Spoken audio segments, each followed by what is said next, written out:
Hello everybody and welcome back to my channel. If you're new here, my name is Emma and I make art videos, and for today's video I am working on this portrait here of Eleven from the Netflix show Stranger Things.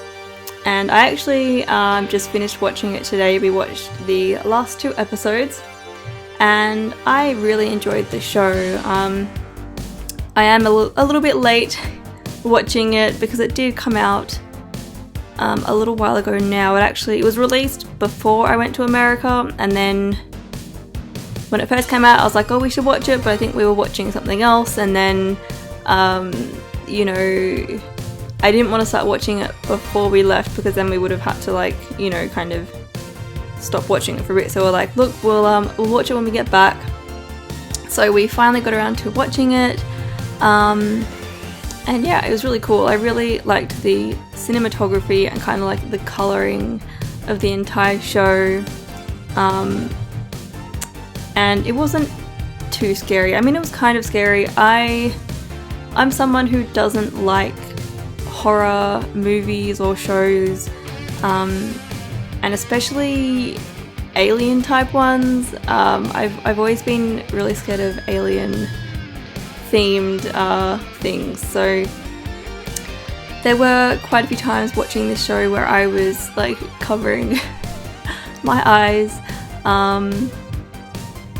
but it wasn't too bad, and I definitely liked watching it with Kieran because I don't like watching scary stuff by myself,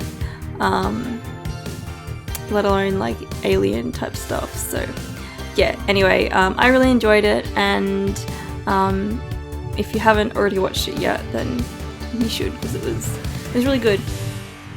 And I felt like drawing Eleven because she's a badass, and I don't normally draw children, so I thought it'd be something a little bit different from what I usually do.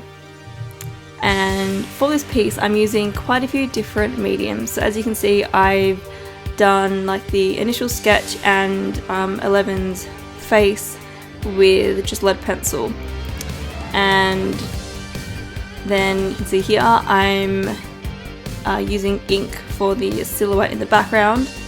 I did use coloured pencil for her jumper just because I wanted a really dark blue, and if I use watercolour, sometimes watercolour would be kind of too transparent and I wouldn't be able to get like that really dark colour, so I thought I would use coloured pencil.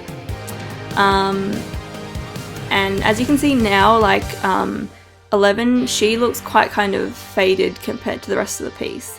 And you see here I do add in some black coloured pencil for kind of like the darkest areas of her, and that kind of just really ties her into the piece. But then I don't add black to like a lot of the shading. I wanted that to be quite grayscale. And then here you can see I'm adding some watercolour in the background, and I did look up the promotional images for Stranger Things to kind of get some inspiration for the colour palette. So I did use a very similar one, you know, blues, reds, purples and that kind of thing. And yeah, no, I'm pretty happy with how this turned out. I wasn't really sure how it was going to look, but overall I think it looks pretty cool. And I kind of like how I've got like the scary monster figure in the background on the right, and I've got the 3 boys on the left in the background, and I'd like to know if any of you can guess which boy is which. And yeah, anyway, that is all from me today. Thank you so much for watching. If you liked this video, don't forget to give it a thumbs up, and don't forget to subscribe to my channel either. And yeah, so here is the finished piece. Thank you so much for watching, and I will see you all in my next video. Practice, practice, practice. You just have to be making art, and you're going to improve, and learn from your mistakes. Take an art class if you need to. You know, you just need to be making art. Were you supported to pursue art as a child?